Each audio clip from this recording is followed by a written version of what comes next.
जय श्री सद्गुरुदेवाय नमः। जय श्री गणपति देवाय नमः। ओम नमो भगवते वासुदेवाय नमः। श्रीमद् भागवत महापुराण प्रथम स्कंद 13वां अध्याय। विदुर जी के उपदेश से धृष्टराज और गंधारी का वन में जाना। सूत जी कहते हैं, विदुर जी तीर्थ यात्रा में महर्षि मैत्री से आत्मा का ज्ञान प्राप्त करके हस्तिनापुर लौट आए। उन्हें जो कुछ जानने की इच्छा थी वह पूर्ण हो गई थी।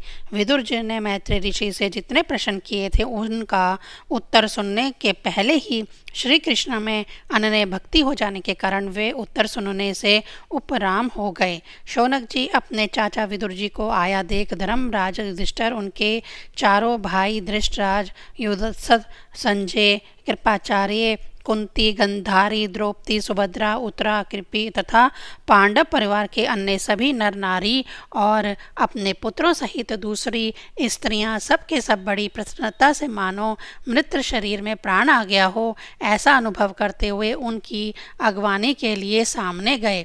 यथा योग्य आलिंगन और प्रणाम आदि के द्वारा सब उनसे मिले और विरह जनित उत्कंठा से कातिर होकर सब ने प्रेम के आंसू बहाए। युधिष्ठिर ने आसन पर बिठाकर उनका यथोचित सत्कार किया। जब वह भोजन एवं विश्राम करके सुखपूर्वक आसन पर बैठे थे तब युधिष्ठिर ने विनय से झुककर सबके सामने उनसे कहा। युधिष्ठिर ने कहा, चाचा जी, जैसे पक्षी अपने अंडों के पंखों की छाया के नीचे रख कर उन्हें सेते और बढ़ाते हैं, वैसे ही आपने अत्यंत वात्सल्य से अपने कर कमलों की छत्र छाया में हम लोगों को पाला पोसा है। बार बार आपने हमें और हमारी माता को विषदान और लाक्षागृह के दाह आदि विपत्तियों से बचाया है।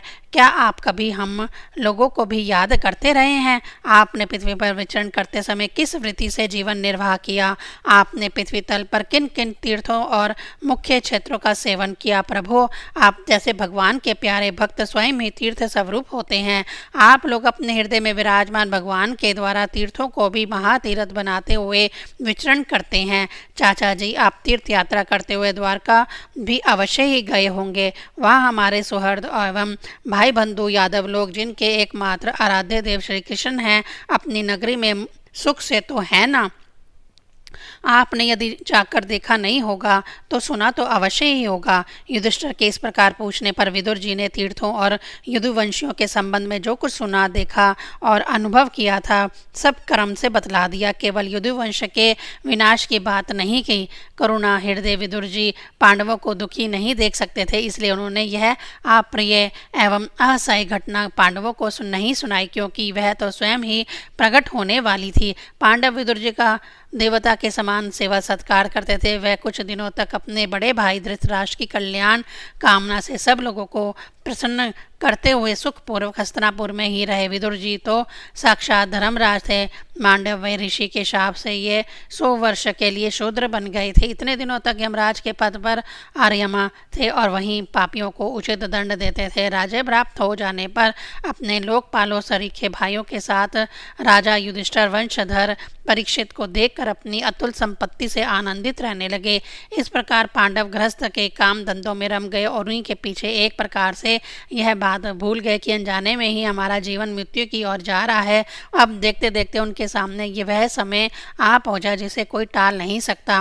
परंतु विदुर जी ने काल की गति जानकर अपने बड़े भाई धृतराष्ट्र से कहा, महाराज देखिए, अब बड़ा भयंकर समय आ गया है, झटपट यहाँ से निकल चलिए। हम सब लोगों के सिर पर वह सर्वसम्मत काल मंडराने लगा है, जिसके टालने का कहीं भी कोई उपाय नहीं है। काल के वशीभूत होकर जीव का अपने प्रीतम प्राणों से भी बात की बात में वियोग हो जाता है। फिर धन जन आदि दूसरी वस्तुओं की तो बात ही क्या है। आपके चाचा, ताऊ, भाई, सगे संबंधी और पुत्र सभी मारे गए। आपकी उम्र भी ढल गई, शरीर बुढ़ापे पर का शिकार हो गया। आप पराए घर में पड़े हुए हैं। ओहो, इस प्राणी को जीवित रहने की कितनी प्रबल इच्छा होती है। इसी के कारण तो आप भीम का दिया हुआ टुकड़ा खाकर कुत्ते का सा जीवन बिता रहे हैं।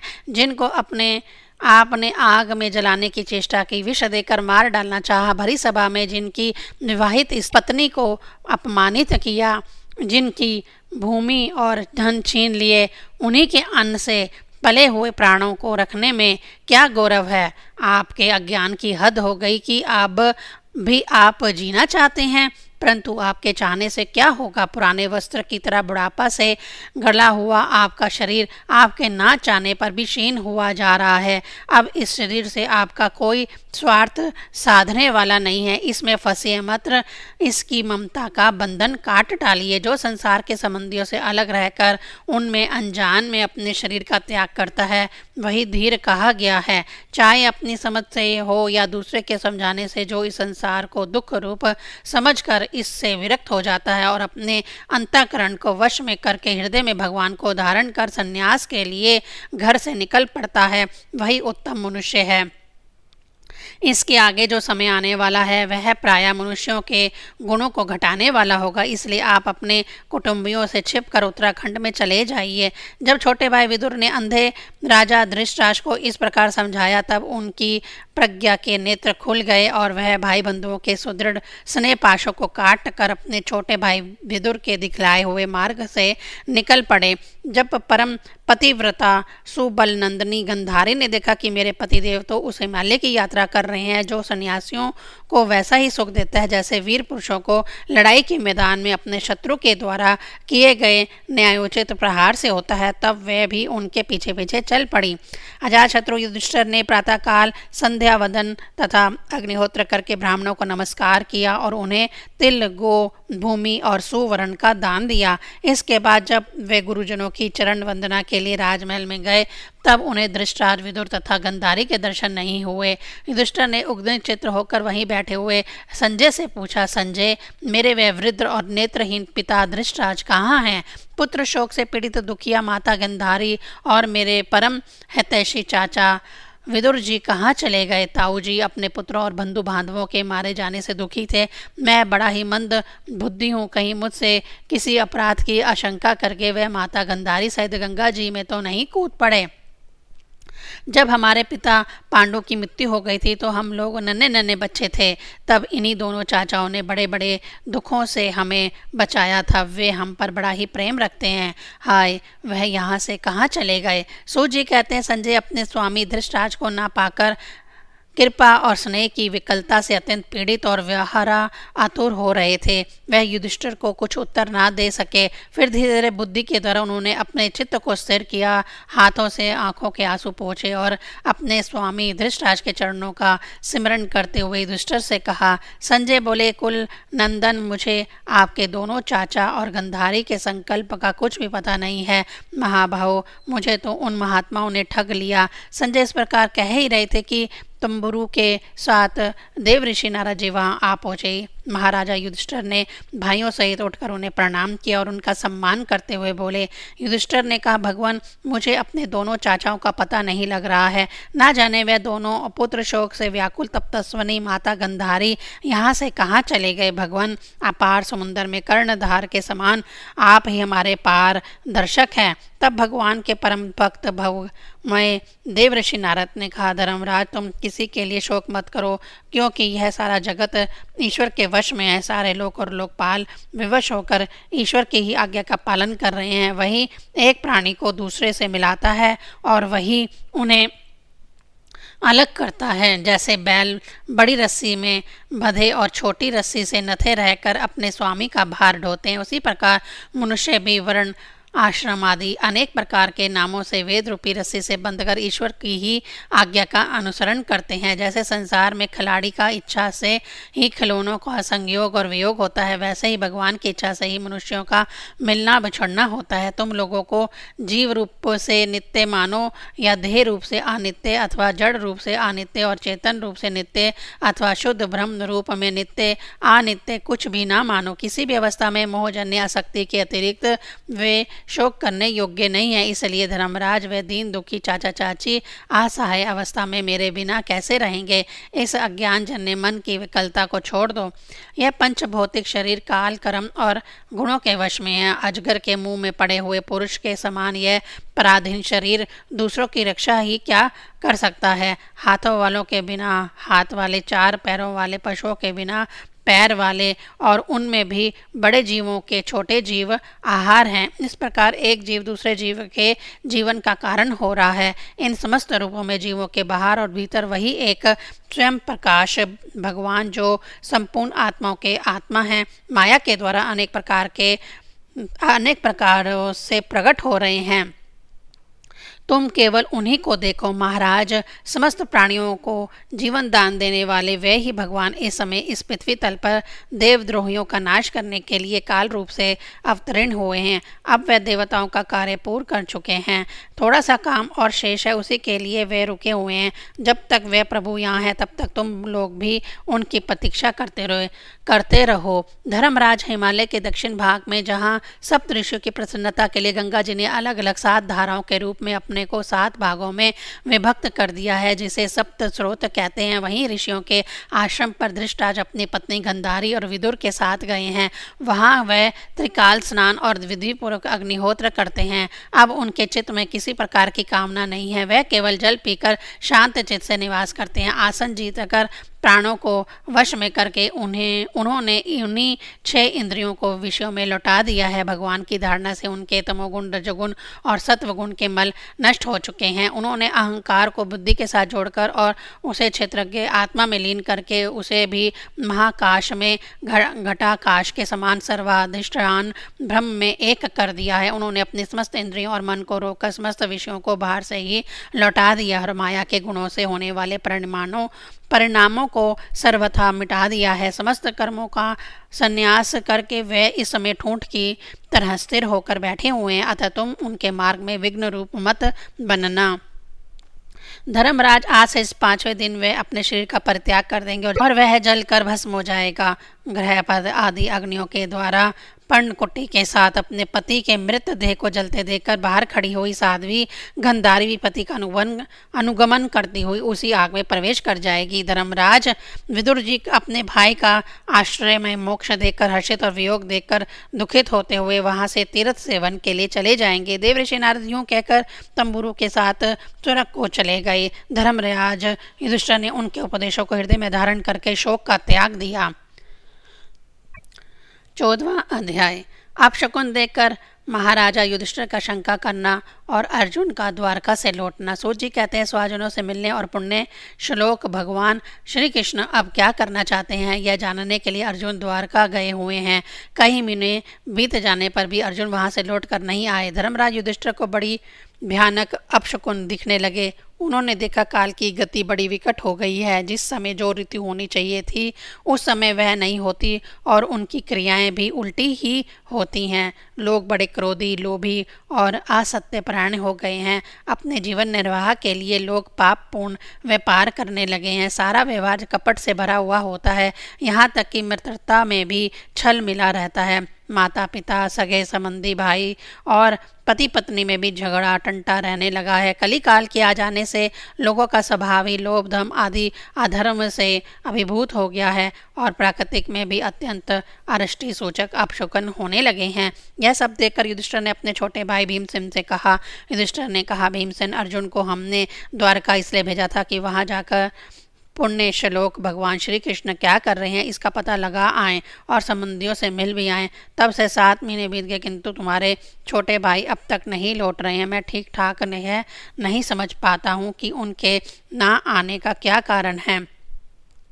कहीं देवऋषि नारद के द्वारा बतलाया हुआ वह समय तो नहीं आ पहुँचा है जिसमें भगवान श्री कृष्ण अपने लीला विग्रह का सावरण करना चाहते हैं। उन्हीं भगवान की कृपा से हमें यह संपत्ति, राज्य, स्त्री, प्राण, कुल, संतान, शत्रुओं पर विजय और स्वर्ग आदि लोगों का अधिकार प्राप्त हुआ है। भीमसेन, तुम तो मनुष्यों में व्याघ्र के समान बलवान हो। देखो तो सही, आकाश में उल्कापात आदि, पृथ्वी में भूकंप आदि और शरीरों में रोग आदि कितने भयंकर अपशकुन हो रहे हैं। इनसे ये इस बात की सूचना मिलती है कि शीघ्र ही हमारी बुद्धि को मोह में डालने वाला कोई उत्पात होने वाला है। प्यारे भीमसेन, मेरी बाईं जंघा, आँख और भुजा बार बार फटक रही है। हृदय जोर से धड़क रहा है। अवश्य ही बहुत जल्दी ही कोई अनिष्ट होने वाला है। देखो, यह सियारणी उदय होते ही सूर्य की ओर मुंह करके रो रही है। अरे, उनके मुंह से तो आग भी निकल रही है। यह कुत्ता बिल्कुल निर्भय सा होकर मेरी ओर ही देखकर चिल्ला रहा है। भीमसेन, गो आदि अच्छे पशु मुझे अपने बाएं करके जाते हैं और गधे आदि बुरे पशु मुझे अपने दाहिने कर देते हैं। मेरे घोड़े आदि वाहन मुझे रोते हुए दिखाई देते हैं। यह मृत्यु का दूत दुखी उल्लू और उसका प्रतिपक्षी कौवा रात को अपने कर्ण कठोर शब्दों से मेरे मन को कपाते हुए विश्व को सूना कर देना चाहते हैं। दिशाएं धुंधली हो गई हैं। सूर्य और चंद्रमा के चारों ओर बार बार मंडल बैठते हैं। यह पृथ्वी पहाड़ों के साथ कांप उठती है। बादल बड़े जोर जोर से गरजते हैं और जहाँ तहाँ बिजली भी गिरती ही रहती है। शरीर को छेदने वाली एवं धूली वर्षा से अंधकार फैलाने वाली आंधी चलने लगी है। बादल बड़ा डरावना दृश्य उपस्थित करके सब और खून बरसाते हैं। देखो, सूर्य की प्रभा मंद पड़ गई है। आकाश में ग्रह परस्पर टकराया करते हैं। भूतों की घनी भीड़ में पृथ्वी और अंतरिक्ष में आग सी लगी हुई है। नदी, नद, तालाब और लोगों के मन शुद्ध हो रहे हैं। घी से आग नहीं जलती। यह भयंकर काल न जाने क्या करेगा। बछड़े दूध नहीं पीते, गौएं धोने नहीं देती। गौशाला में गौएं आंसू बहा बहा कर रो रही हैं। बैल भी उदास हो रहे हैं। देवताओं की मूर्तियां रो सी रही हैं। उनमें से पसीना चूने लगता है और वे हिलती डुलती भी हैं। भाई, यह देश, गांव, शहर, बगीचे, खाने और आश्रम श्रीहीन और आनंद रहित हो गए हैं। पता नहीं ये हमारे किस दुख की सूचना दे रहे हैं। इन बड़े बड़े उत्पातों को देखकर मैं तो ऐसा समझता हूँ कि निश्चय ही यह भाग्यहीना भूमि भगवान के उन चरण कमलों से, जिनका सौंदर्य तथा उन जिनके ध्वजा, व्रज, अंकुश आदि विलक्षण चिन्ह और किसी में भी कहीं भी नहीं है, रहित हो गई है। शौनक जी, राजा युधिष्ठिर इन भयंकर उत्पातों को देखकर मन ही मन चिंतित हो रहे थे कि द्वारका से लौटकर अर्जुन आए। युधिष्ठिर ने देखा अर्जुन इतने आतुर हो रहे हैं कि जितने पहले कभी नहीं देखे गए थे।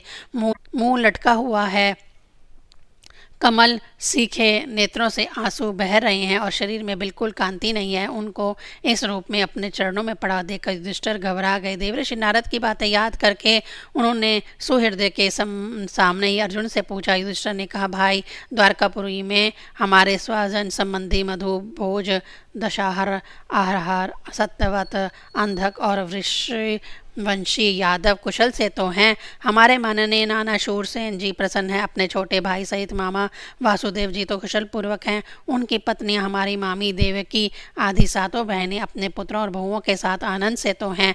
जिनका पुत्र कंस बड़ा ही दुष्ट था, वह राजा उग्रसेन अपने छोटे भाई देवक के साथ जीवित तो है ना। हृदय के उनके पुत्र कृतवर्मा, अक्रूर, जयंत, गद, सारण और शत्रुजित आदि यादव और वीर सकुशल है ना। यादवों के प्रभु बलराम जी तो आनंद से हैं। वंश के सर्वश्रेष्ठ महारथी प्रद्युम्न सुख से तो है ना। युद्ध में बड़ी फुर्तीली दिखाने वाले भगवान अनुरुद्ध आनंद से है ना। सुषेण, चारुद्रसेन, जामवंती नंदन साम और अपने पुत्रों के सहित ऋषभ आदि भगवान श्री कृष्ण के अन्य सब पुत्र भी प्रसन्न है ना। भगवान श्री कृष्ण के सेवक श्रुतदेव, उद्धव आदि और दूसरे सुनंदनंद आदि प्रधान यदुवंशी जो भगवान श्री कृष्ण और बलराम के बाहुबल से सुरक्षित है, सब के सब सकुशल है ना। हमसे अत्यंत प्रेम करने वाले वह लोग कभी हमारा कुशल मंगल भी पूछते हैं। भक्त वत्सल ब्राह्मण भक्त भगवान श्री कृष्ण अपने स्वजनों के साथ द्वारका की सुधर्मा सभा में सुखपूर्वक विराजते हैं ना। वे आदि पुरुष बलराम जी के साथ संसार के परम मंगल, परम कल्याण और उन्नति के लिए यदुवंश रूप क्षीर सागर में विराजमान है। उन्हीं के बाहुबल से सुरक्षित द्वारकापुरी में यदुवंशी लोग सारे संसार के द्वारा सम्मानित होकर बड़े आनंद से विष्णु भगवान के पार्षदों के समान विहार कर रहे हैं। सत्यभामा आदि 16,000 रानियां प्रधान रूप से उनके चरण कमलों की सेवा में ही रत रहकर उनके द्वारा युद्ध में इंद्रादि देवताओं को भी हरा कर इंद्राणी के भोग योग्य तथा उन्हीं की अभीष्ट परिजात आदि वस्तुओं का उपभोग करती है। यदुवंशी वीर श्री कृष्ण के बाहुदंड के प्रभाव से सुरक्षित रहकर निर्भय रहते हैं और बलपूर्वक लाई हुई बड़े बड़े देवताओं के बैठने योग्य सुधर्मा सभा को अपने चरणों से आक्रांत करते हैं। भाई अर्जुन, यह भी तो बतलाओ कि तुम स्वयं तो कुशल से हो ना, मुझे तुम श्रीहीन से दिख रहे हो।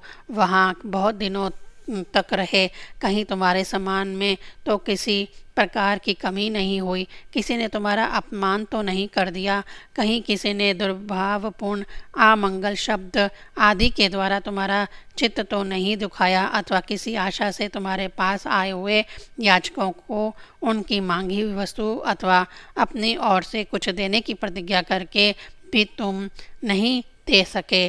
तुम सदा शरणागतों की रक्षा करते आए हो, कहीं किसी भी ब्राह्मण, बालक, गो, बूढ़े, रोगी, अबला तथा अन्य किसी प्राणी का जो तुम्हारी शरण में आया हो तुमने त्याग तो नहीं कर दिया। कहीं तुमने आगम्य स्त्री से समागम तो नहीं किया, अथवा गमन करने योग्य स्त्री के साथ असत्कार पूर्वक समागम तो नहीं किया। कहीं मार्ग में अपने से छोटे अथवा बराबरी वालों से हार तो नहीं गए, अथवा भोजन कराने योग्य बालक और बूढ़ों को छोड़कर तुमने अकेले ही तो भोजन नहीं कर लिया। मेरा विश्वास है कि तुमने ऐसा कोई निंदित काम तो नहीं किया होगा जो तुम्हारे योग्य ना हो ना हो। अपने परम प्रियतम अभिन्न हृदय परम सुहृद भगवान श्री कृष्ण से तुम रहित हो गए हो, इसी से अपने को शून्य मान रहे हो। इसके सिवा दूसरा कोई कारण नहीं हो सकता जिससे तुमको इतनी मानसिक पीड़ा हो। 14वां अध्याय संपूर्ण। ओम नमो भगवते वासुदेवाय नमः।